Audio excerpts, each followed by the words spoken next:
Ang mundong walang Diyos ay walang kahulugan, kundi isang biktima. Nagsimula ang story na ito sa mga outer gods. Sila ang mga absolute beings na kayang lumikha ng hindi mabilang na universe since ancient time, na kilala bilang the supreme beings. Ang mga supreme beings ay paulit-ulit na lumilikha ng universe habang itinataguyod ang buhay na walang hanggan. Dahil sa ganitong proseso, marami ang mga kasangkapan na nilikha at ipinanganak, including souls and law. Since nakakaramdam ng pagkabagot ang isang supreme being, patuloy lamang nila itong ginagawa ng paulit-ulit at walang katapusan. Nag-iisip sila ng paraan para ma-entertain ang kanilang mga sarili. At dito'y sumagi sa kanilang isipan ang isang digmaan. Dahil dito, naaalaw silang pagmasdan na ang kanilang mga nilikha ay nag-aaway-away sa isa't isa. Para sa isang supreme beings, ang distraction na nagagawa ng isang digmaan sa bawat nilikha niya ay palaging nagbibigay sa kanya ng atensyon at aliw. Although ang bagay na ito ay hahantong lamang sa walang hanggang digmaan at paulit-ulit na pagkamatay at pagkabuhay repeatedly, subalit ito ay kinakailangan upang magiging mapayapa ang kanilang pagkabagot bilang isang supreme beings. Habang nagaganap ang isang digmaan, may something wrong na nangyari. Isang supreme being ang nag-observe sa walang hanggang digmaan ay pinatay ng sarili niyang nilikha. Kaya nang nalaman ng ibang supreme being sa ibang dimensyon na namatay ang kauri nila, sila ay nagtipon-tipon sa iisang lugar. Pinagmamasdan ng isang mundo na walang master. Ang pagkamatay ng kanilang fellow supreme being, ang patunay na pinatay nito ng sarili nitong creations, ang mga kauri ng supreme beings ay walang pakialam. At iisa lamang ang nasa kanilang utak. Ang unang makakakuha ng isang honorless power ang siyang tatanghalin bilang panibagong master.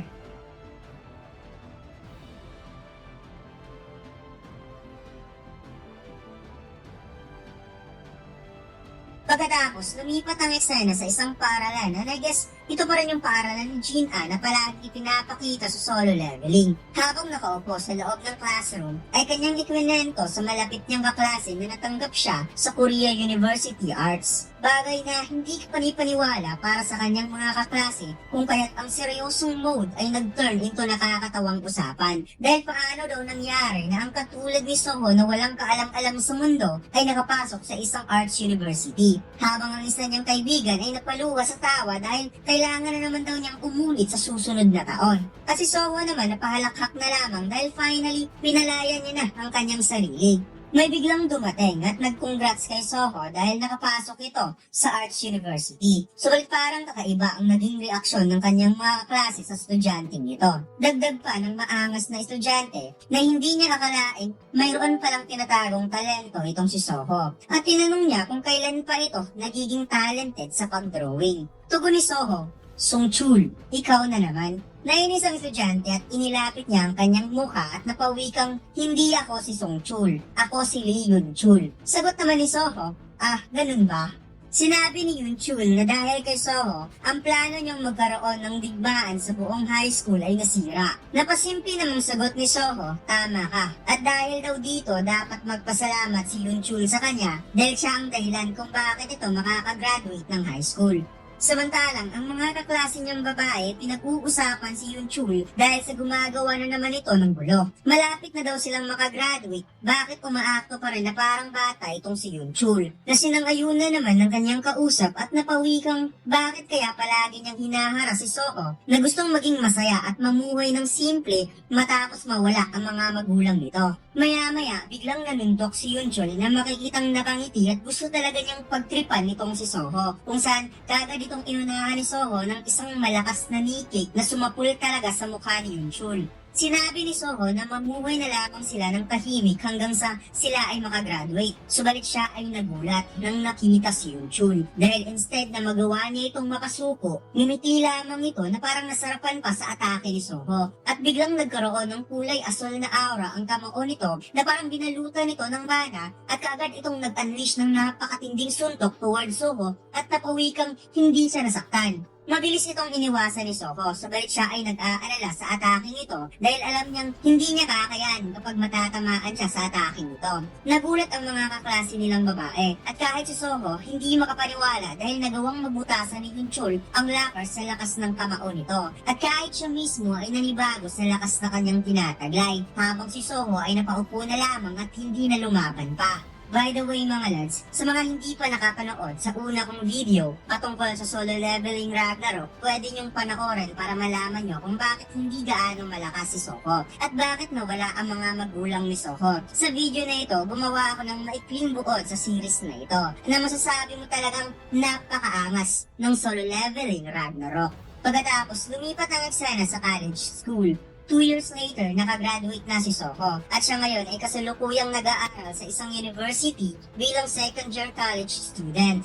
Habang siya ay naglalakad, mayroon siyang napansin. May lumitaw na gate sa kanilang paaralan at may isang lalaki na nag-aanunsyo sa lahat ng mga estudyante na ang lahat ng lessons na nasa main building ay malilipat sa annex building. At nakikiusap itong dumistansya ang mga estudyante sa gate dahil ang mga hunters ay currently nagsasagawa ng raid upang isubjugate ang mga monster sa loob. Tugon ng isang agent na parang agent ata ito ng Hunter Association, siya ay napatanong kung ilang oras na mula nung pumasok ang mga hunters. Tugon ng tagabantay na wikang humigit 8 oras. Dagdag pa niyang ang gate ay isa lamang birang, kaya sa tingin niya, maya-maya makakalabas na ang mga hunters. Habang naglalakad si Soko papasok sa classroom, naririnig pa rin niya ang umaanunsyo na dapat hindi sila lumalapit sa gate dahil napakamapanganib nito since hindi sila mga hunter. Kaya mas mabuting umalis na lamang ang mga estudyante at hindi na tumambay pa sa harap ng gates. Inisip ni Soho na mayroon na namang gate na nagpakita dahil 3 years ago, ang gates ay nagsimulang nagpakita sa mundo dahilan kung bakit napailalim ang buong mundo sa napakalaking pagbabago. Paliwanag ni Soho, ang gate ay ang daanan papunta sa loob ng dungeon at kapag lumilipas ang certain amount of time, ang mga monster na nasa loob ng dungeon ay lumalabas upang pumatay ng tao. However, ang mga tao ay nagkaroon din ng pagbabago as if to go laban sa mga nangyayari. Nagkaroon ng mga tao ng special ability na tinatawag na mana at dito na simulang malikha ang mga awaken. Dahil sa mabilis ng pagbabago sa mundo, inisip ng mga tao na ang kaguluhan na ito ay magpapatuloy sa mahabang panahon. Isang awakened na kilala sa pangalang Wu Jinchul na kaagad nag-create ng Hunter Association upang i-gather ang lahat ng mga awakened at lumikha ng mga trabaho bilang isang hunters upang mabilis matapos ang chaos faster than expected. At ngayon, ang mga tao ay nahati sa dalawa, ang mga taong non-awakened at awakened. Habang gumuguhit si Soho ng isang ants sa loob ng art classroom, sinabi niya na mayroong tao sa mundo na nakakakuha ng kanilang rewards, subalit gumagapang ito na parang langgam. Ngunit mayroon ding mga tao na madali lang nila nakukuha ang kanilang rewards, easily by just grabbing them. Sa ganoong sitwasyon, ang mga tao na parang langgam ay kaagarang naparealize sa sarili nilang limitasyon. Paliwanag ni Soho na kahit gaano pa ang paghihirap ng isang non-awakened na tao, hindi nila matutumbasan ang kaibahan ng mga awakened na tao kahit isa pang hirang awakened. At dito ipinakita na binugbog pala siya ni Lee Yun-chun pagkatapos ng kanilang klase bago sila makagraduate sa high school. And I guess nalaman ni Yun-chun na nagkaroon siya ng awakened powers kaya tinuluyan niya na si Soho sa labas ng school. Dagdag pa ni Soho na kapag hindi nasasara ng mga hunters ang gate, ang mundo ay hindi makakasurvive. In other words, without awakened, ang mga non-awakened ay hindi makakasurvive. Subalit ang mga awakened ay makakasurvive kahit wala ang mga non-awakened. Kaya naman lahat ay nagpapasalamat sa mga awakened dahil kung tutuusin, sila ang dahilan kung bakit namuhay ng mapayapa ang mga non-awakened. Subalit, wika ni Soho, isang pag-aalala ang nagsimulang lumalaki sa kaibuturan ng kanyang puso dahil dahan-dahan siyang nasanay na walang mahahalagang bagay na nasa kanya. Nawala ang kanyang mga magulang. Ang kanyang survival ay inaasa na lamang sa iba. Kahit sa mga oras na nararamdaman niyang wala siyang kayang gawin matapos kinuha ang lahat-lahat na nasa kanya. Nakakaramdam siya ng kawalan ng kakayahan na pumupuno sa butas ng kanyang puso. Mukhang mas malala pa ata yung life story ni Soho mga lads compare kay Jinwoo dahil dalawa ang nawala sa kanya.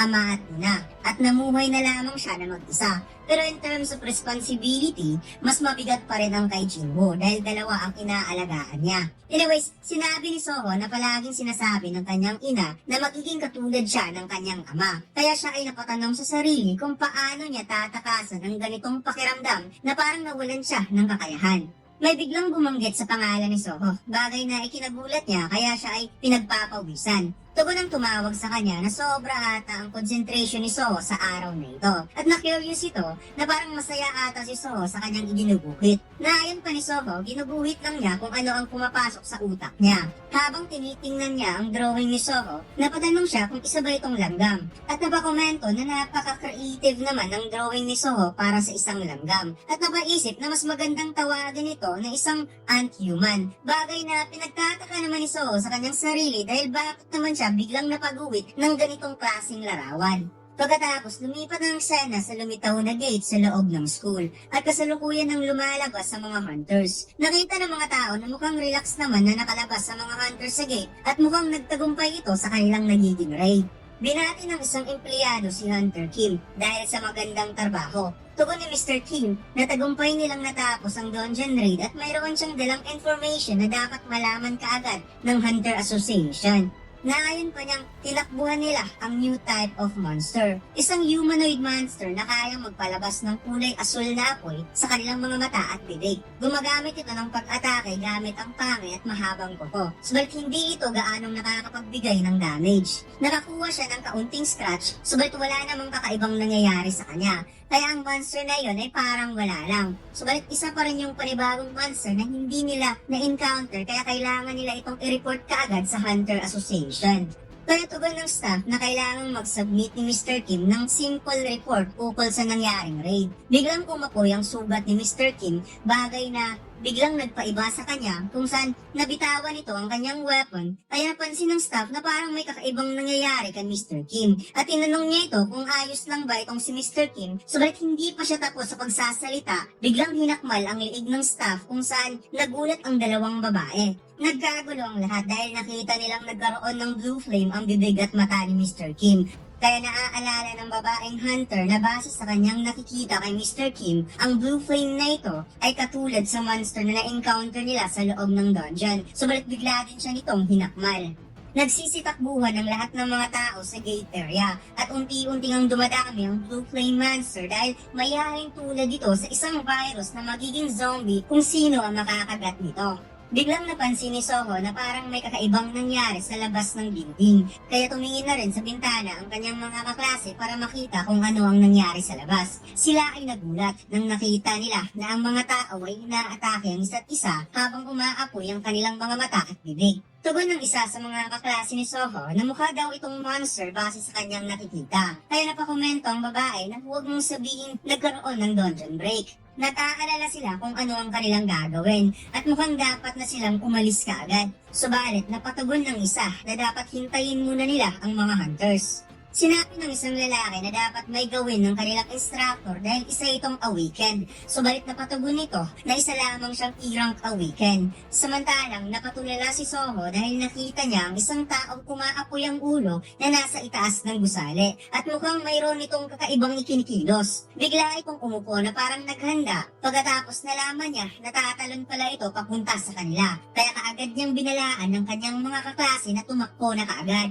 Lumusot sa bintana ang blue flame monster na makikitang ang monster na ito ay si Mr. Kim. Subalit, mabilis na kayo ko si Soho kaya yung nasa tabi niya ang unang nakagat. Gulat na gulat ang lahat, subalit si Soho ay hindi nagdadalawang isip na tumakbo upang iligtas ang sarili at sumigaw sa kanyang mga kaklase na tumakbo na rin sila. Subalit nakita ni Soho ang kaklase niyang babae na hindi na makagalaw dahil nagkaroon ito ng injury sa legs at humihingi ito ng tulong sa kanya.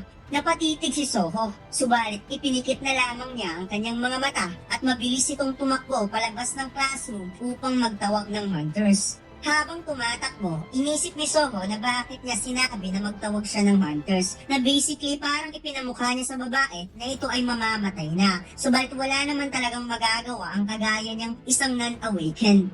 Napapikit si Soho at napamura at sinabihan niya ang kanyang sarili na kahit isa siyang powerlessness na tao, wala pa rin namang magbabago kung tutulong siya o hindi. Kaya kailangan niyang humanap ng paraan na something kaya niyang gawin at napatanong sa sarili kung nandito ang kanyang ama sa sitwasyon niya ngayon, ano kaya ang gagawin nito? At dito ipinakita si Jinwoo sa paningin ni Soho na unti-unti itong humaharap sa kanya at tumitig. Nagliliyab ang apoy sa mga mata at bibig ni Mr. Kim at mukhang ang babaeng klase ni Soho ang naiwan na lamang since nahihirapan itong makatakbo. Kaya ito ay napaluwa sa harap ng Blue Flame Monster. Kaagad itong sumugod sa babae upang biktimahin. Subalit sa hindi inaasahan, bumalik si Song Soho at hinampas ang ulo ni Mr. Kim gamit ang fire extinguisher. At sinabing kung nandito ang kanyang ama, alam niyang pareho ang kanilang magiging desisyon. Pagkatapos, biglang nag-appear sa paningin ni Soho na parang isang system na nagkaroon ng glitch at unti-unti itong naging malinaw sa paningin ni Soho, isang alert notification na sinasabing you have met the requirements to complete the secret quest, Courage of the Weak. At dito lang nagtatapos ang ating kwento mga lods. Huwag mo sana kalimutang mag-like, comment at mag-subscribe sa ating YouTube channel at mag-follow sa ating Facebook page. Salamat!